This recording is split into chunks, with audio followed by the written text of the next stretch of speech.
Internal security जो है, हमने इंटरनल सिक्योरिटी के बारे में जो चीज़ें पढ़ी थी जिसमें इकोनॉमिक सस्टेनेबिलिटी भी थी और साथ में पॉलिटिकल स्टेबिलिटी भी थी। अच्छा, पॉलिटिकल स्टेबिलिटी और इकोनॉमिक सस्टेनेबिलिटी को कैसे डिफाइन करेंगे?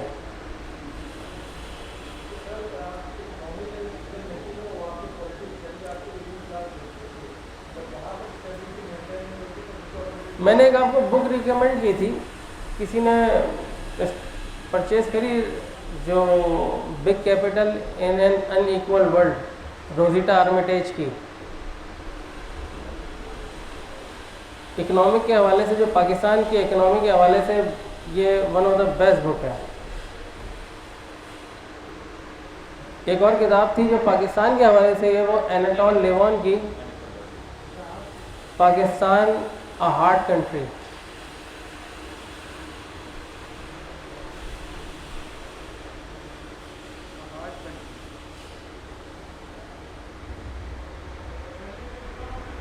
ये पाकिस्तान के बारे में, जी जी,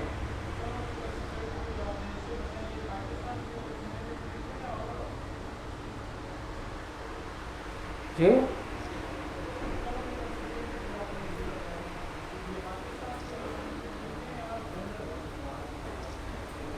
आप, मैं आवाज़ नहीं आ रही आपकी।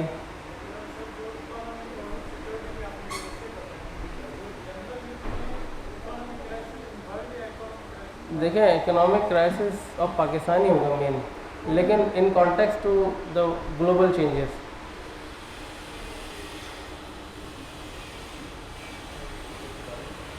एक जो इस दफ़ा इम्पॉर्टेंट लग रहा है, ये चेंजिंग वर्ल्ड ऑर्डर, ये एक इस थीम पे शायद इस पे प्रिपेयर कीजिएगा। जो चेंजिंग वर्ल्ड ऑर्डर है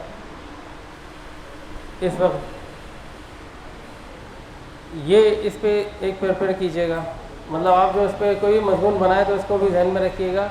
इसके हवाले से मैंने आपको कहा था कि एक रजिस्टर बनाना है और कोट और वो जो सारी चीज़ें वो अपने हिसाब से प्रिपेयर करते चले जाएँ, लिखते चले जाएँ, कि जब आप उसको करने बैठे तो आपके पास जो है मिनिमम टाइम में आप मैक्सिमम का कर सकें एट दैट टाइम अटैम्प्ट। सही। इसमें ये दो किताबें जो आपको दी हैं, इसमें पाकिस्तान की जो इंटरनल पॉलिटिक्स है और पाकिस्तान की इकोनॉमी कैसे रन करती है, ये थोड़ा सा ज़रा इसमें डिटेल है। और मैं फिर कह रहा हूँ आपको लिखना बैलेंस है, आपको बायसनेस शो नहीं करनी है कहीं भी, सब्जेक्टिव नहीं होना, ऑब्जेक्टिवली लिखना है, ठीक है। तीसरी चीज़, हमारे पास टेररिज्म, इसमें एक चीज़ और है, टेरर फाइनेंसिंग। टेरर फाइनेंसिंग जिसमें FATF, आप जानते होंगे कि FATF में टेरर फाइनेंसिंग पे पाकिस्तान जो 3-4 चीज़ उसने पॉइंट दिए थे, उसमें एक पॉइंट टेरर फाइनेंसिंग भी था जो पाकिस्तान ने कंप्लाई किया है, जिसकी वजह से वहाँ से ग्रे लिस्ट से निकल के अब आया है दूसरी लिस्ट में। अब इस हवाले से आपको थोड़ी सी स्मार्ट स्टडी करने की ज़रूरत है। कैसे कि आप मुख्तलिफ़ वेबसाइट्स हैं, वर्ल्ड इकनॉमिक फोरम है, उस पर जाके देखें। मैंने उस दिन बताया था ग्लोबल रिसर्च है .ca, उधर जाएं।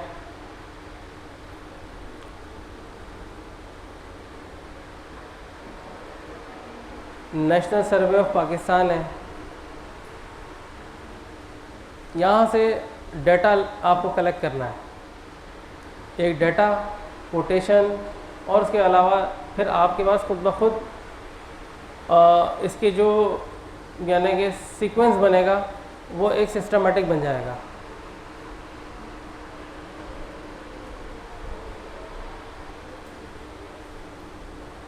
उसमें कोई क्वेश्चन जो मैंने दिया सिक्योरिटी के हवाले से और इकोनॉमिक्स के हवाले से?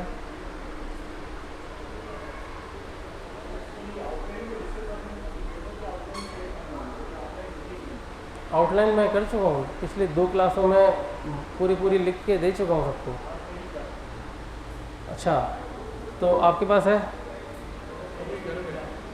चलो मैं शेयर कर दूंगा, आप ग्रुप में ऐड होंगे, मैं आपको कर दूंगा। ग्रुप में ऐडेड है?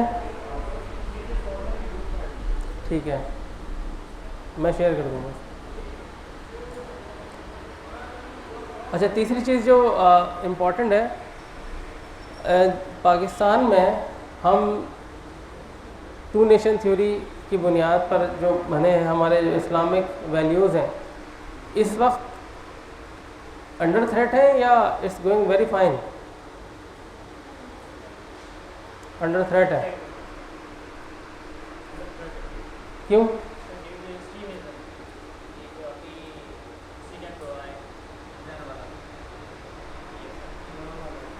अच्छा,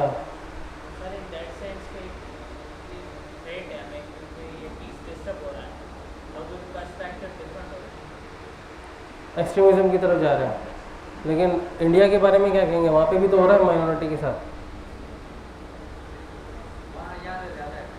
फिर sir this argument can not be rebutted in your perspective, कि मतलब एक कंट्री के पर्सपेक्टिव से आप इस तरह से रिबर्ट नहीं कर सकते कि वो कर रहा है तो हम भी करेंगे, बट द थिंग इज कि आप अपनी चीज़ों को किस तरह से लेके चल रहे हैं। एक मैक्सिम है रोमन, उसमें लिखें, रोमन मैक्सिम है, a wrong does not justify the other wrong. A wrong does not justify the other wrong. जैसे आपने जस्टिस के बारे में सुना होगा, justice delayed is justice denied, लेकिन दूसरा नहीं सुना होगा, justice hurried is justice buried. Justice hurried is justice buried.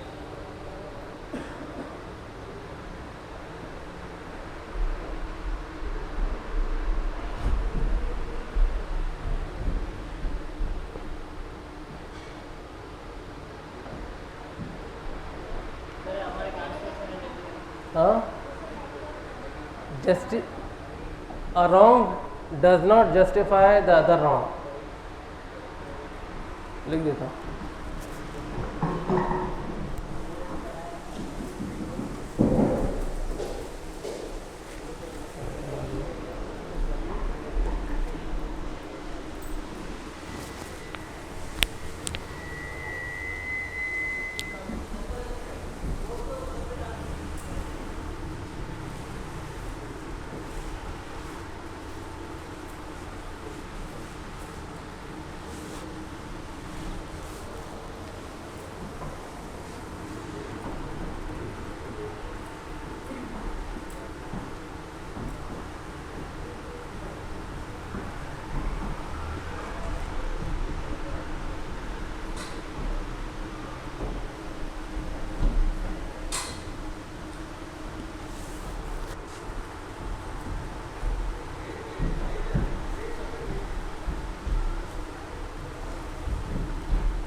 अगर आप जल्दी करेंगे तो आप समझ लें जस्टिस को दफन कर दिया आपने।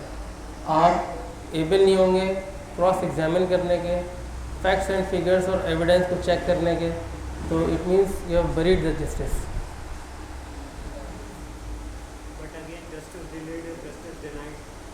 जस्टिस डिलेड, तो आपको इन दोनों के बीच में रहना है, ना आपको जल्दी करनी है ना आपको देर करनी है, balance approach.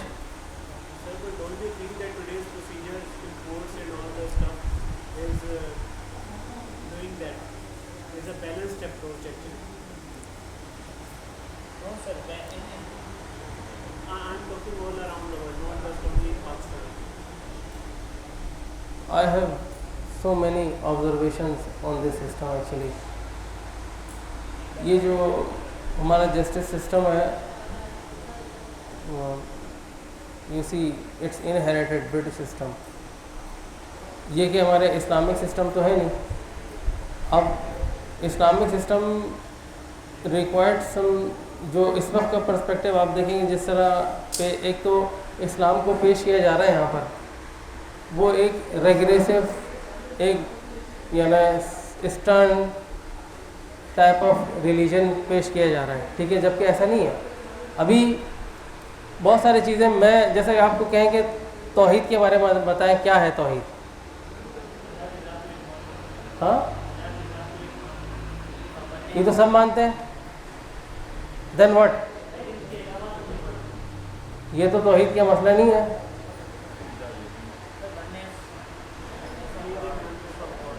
What was the purpose? देखे, ईश्वर का कॉन्सेप्ट वो मौजूद है, ठीक है ना, हिंदू मज़हब में, गॉड क्रिश्चियनिटी में, जूडाइज़म में भी गॉड का तस्वर मौजूद है, अल्लाह का कॉन्सेप्ट यहाँ मौजूद है। तो फिर मसला क्या है? बिलीव इन वन गॉड, ये वो तो कहते ही यही हैं, बल्कि आपने वहदतुल वजूद का फ़लसफ़ा सुना है? वहदतुल वजूद, वहदतुल शहूद कि हम यहाँ मौजूद हैं, वो क्या है? ये अब नबी करीम सल्लल्लाहु अलैहि वसल्लम को इस दुनिया में भेजा गया, तो क्यों भेजा गया? What was it? What was the purpose? क्या?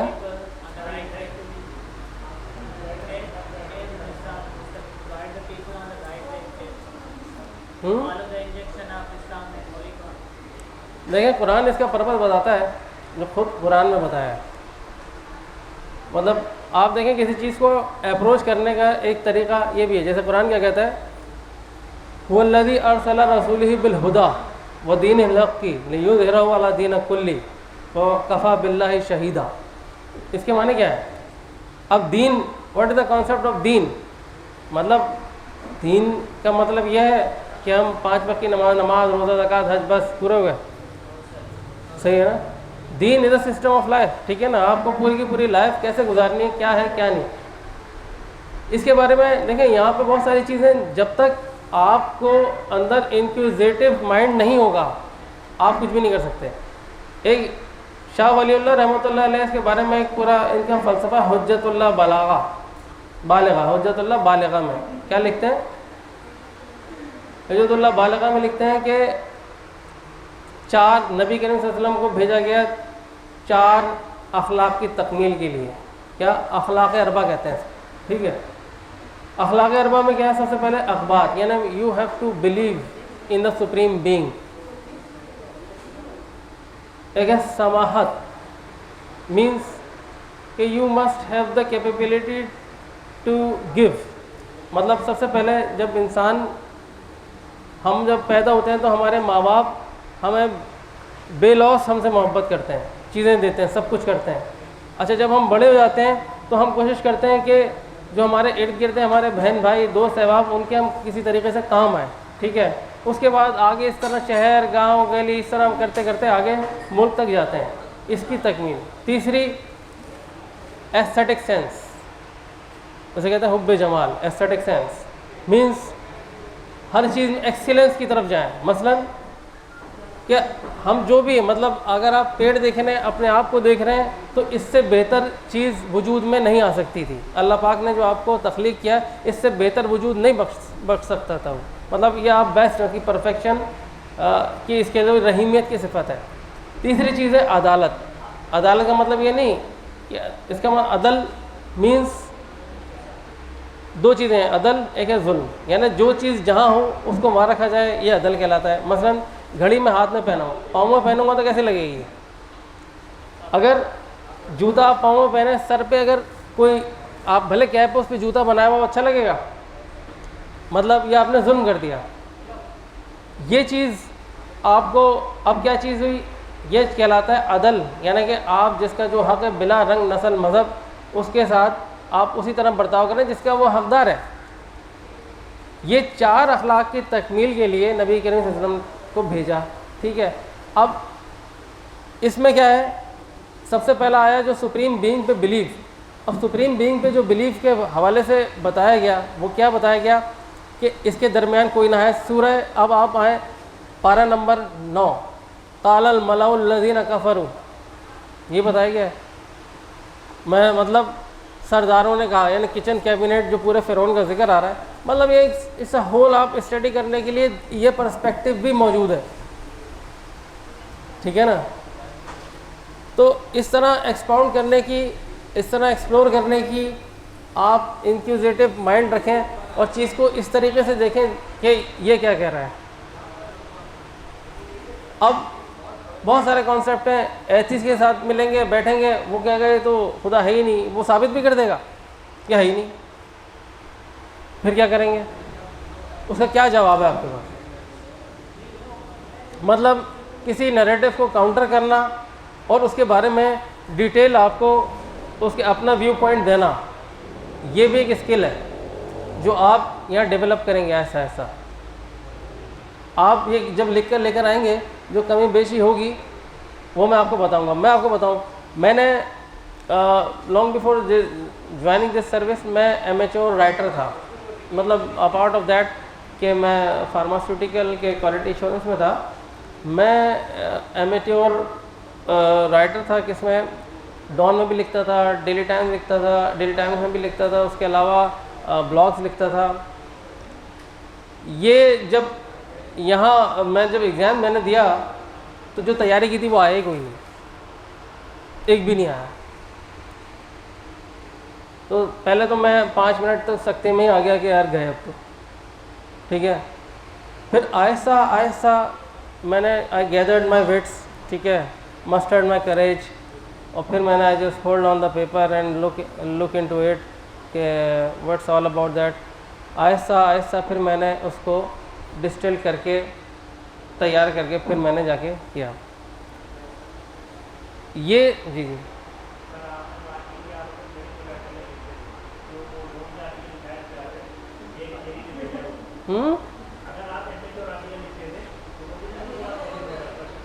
हफ्ते में 15 दिन में।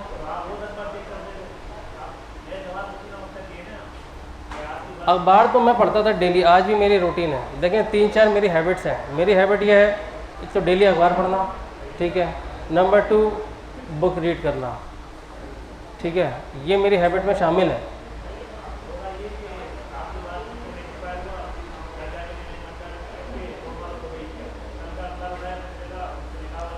उसके बाद सिर्फ आप ही थोड़ी लिख रहे हैं, उस पर पाकिस्तान में सर्कुलेशन है 22 करोड़ है, ठीक है, उसकी 5% पॉपुलेशन, उसकी जो सर्कुलेशन है वो मेरे ख्याल से 4 to 5% है। 4 to 5% में आप लगा लें कितने लोग हैं, कितने लोग लिख रहे होंगे। और तीसरी चीज़ वो ये भी देखते हैं कि आया कि आपकी राइटिंग वो मैटर जो पब्लिशेबल है भी कि नहीं, जो आपने लिख के भेजा है। नंबर 3, क्या आपने वो जो इंग्लिश लिखी है वो क्या उसको करेक्ट करके तो नहीं पब्लिश करेंगे वो, ठीक है ना। ये 3-4 चीज़ें हैं जो आपको जहन में रखनी चाहिए। सबसे पहले कि आपको ऑर्गेनाइज करना है अपने आप को कि है क्या, उसके बारे में जो भी कर रहे हैं उसके बारे में रिसर्च करना है क्या है, कि आपके पास अगर पेपर में कोई बिल्कुल आउट आ जाए, आपने जो प्रिपेयर किया थीम उससे आउट हो जाए, तो फिर आप क्या करेंगे उसके लिए, ठीक है ना। ये चीज़ें आपके पास होनी चाहिए कि हमें किस तरीके से उसको अटैम्प्ट करना है। तो आप जो लिख के लाएंगे, तो I will share my experience as well कि आपने जो लिखा है अगर कोई कमी बेशी होगी तो will try to make up that shortcomings, ठीक है। तो I will be looking forward to your essays by Tuesday, ठीक है। नाम ज़रूर लिख दीजिएगा कौन लिख रहा है, so that we can see कि क्या क्या इसमें है। और आपको प्रैक्टिस कर रही है मुसलसल, ठीक है ना, कि आप इसको विद इन टाइम लिमिट इसको कंप्लीट करना है 3 आवर्स में। घर में बैठ के थीम प्रिपेयर करें, रिसर्च करते जाएं, डाटा जमा करते जाएं, वो आपके लिए हेल्पफुल होगा, ठीक है। Any question?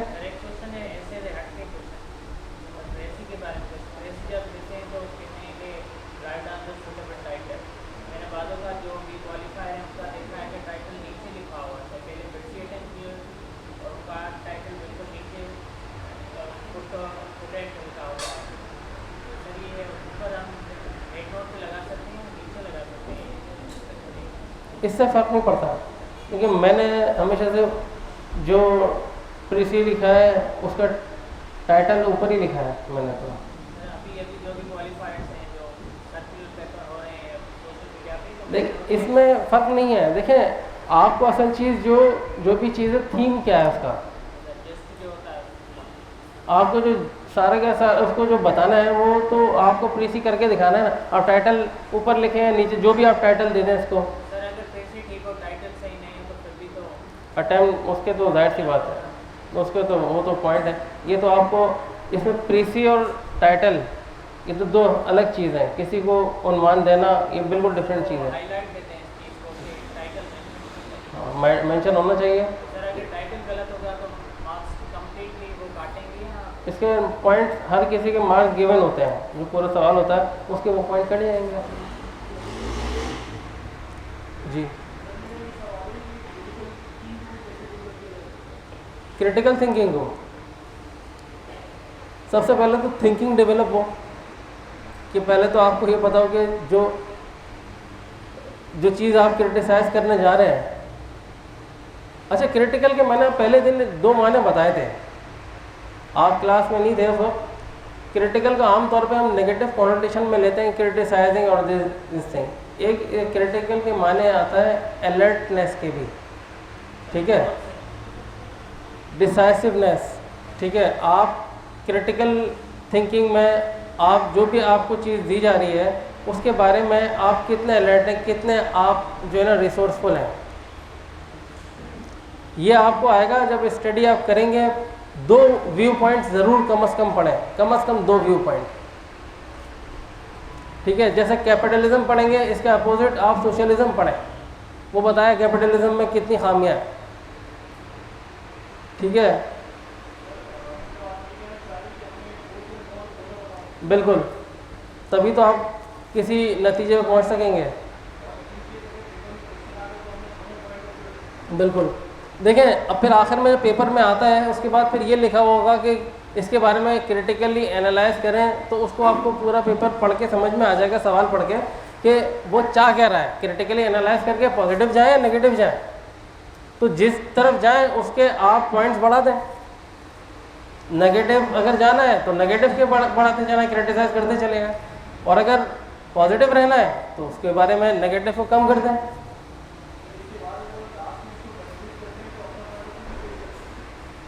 क्या चीज़?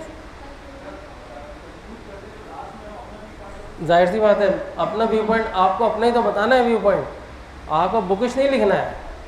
देखें उसके वो क्या चेक कर रहे होते हैं पेपर में, आप 17 ग्रेड की पोस्ट पे जा रहे हैं तो आपका व्यू पॉइंट क्या है, आपका एनालिटिकल स्किल्स की कैपेबिलिटी कितनी है, आपकी क्रिटिकल थिंकिंग कितनी ज़्यादा है, ये चेक हो रहा होता है इसमें पेपर में।